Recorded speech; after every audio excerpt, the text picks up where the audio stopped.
Today, bankers lose over bank branch closures, but now the political games begin.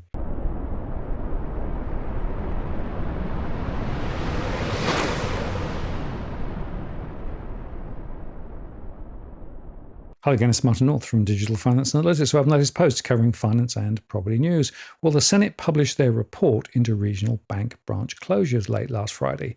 I'll actually be discussing this on my live YouTube show on Tuesday with Robbie Barwick. But already, the award-winning journalist Dale Webster over at the Regional has written an excellent article saying it may have taken 20 years, but a federal government inquiry has finally made good on a warning that if the big four banks do not improve their treatment of regional Australian customers, they would be stripped of the privilege to self-regulate. Many thought this day would never come, but the most surprised must be the banks, or they would have never behaved in the ways outlined in detail during a Senate committee's 15-month deep dive into the welfare and economic impacts of regional bank closures. Over the 13 hearings held across Australia and in more than 600 written submissions, the only defence of the bank's actions came from the banks themselves. But when their executives appeared to give evidence, all they managed to do was to convince the senators of just how much out of touch they were with their customer heartland. This arrogance was perfectly summed up by expert witness Andy Schmulow, Associate Professor of Law from the University of Wollongong. When it comes to closing branches, Australia is a free-for-all in which banks are entirely unconstrained. There is no degree to which they are held to account in discharging their obligations to communities which have supported them for generations. This, it is respectively submitted, is disgraceful and indefensible. Actually, the senators agreed. And on Friday, they handed down a historic report with 8 bold recommendations. Among them, Recommendation 1, the committee recommends that the Australian government adopt a policy recognising access to financial services is an essential service. To this end, it should commit to guaranteeing reasonable access to cash and financial services for all Australians. Recommendation 2, the committee recommends that the Australian government commissions an expert panel to investigate the feasibility of establishing a publicly owned bank.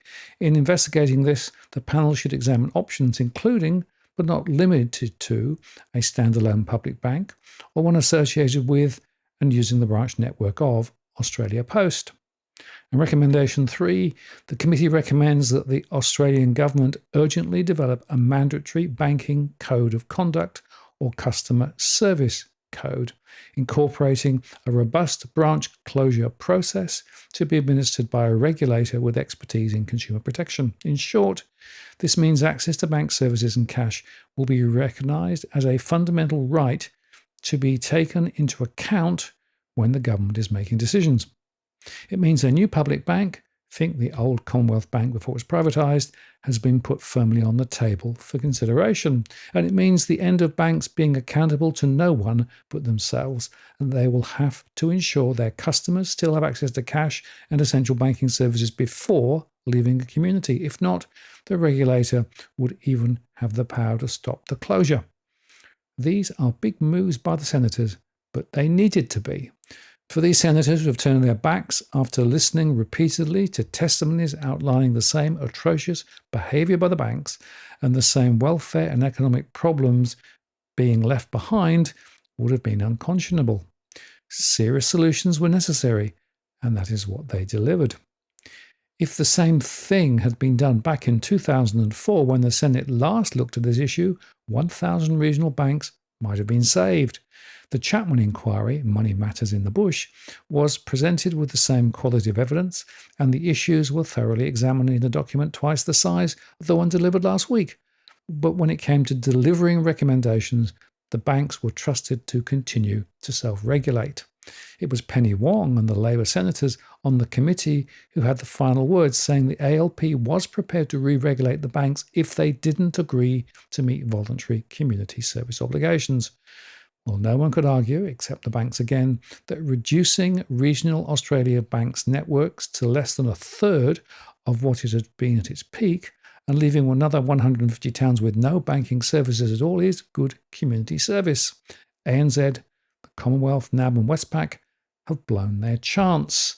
It's time for the Albanese government to honour Labour's word by supporting the recommendations of this inquiry in full. Or, and I would add, great words, yes, but now let's see the actions to protect regional communities and access to cash. I want to see real action now, not just more political games. So I will be watching closely. I'm Martin North from Digital Finance Analytics. Many thanks for watching, and I'll see you again next time.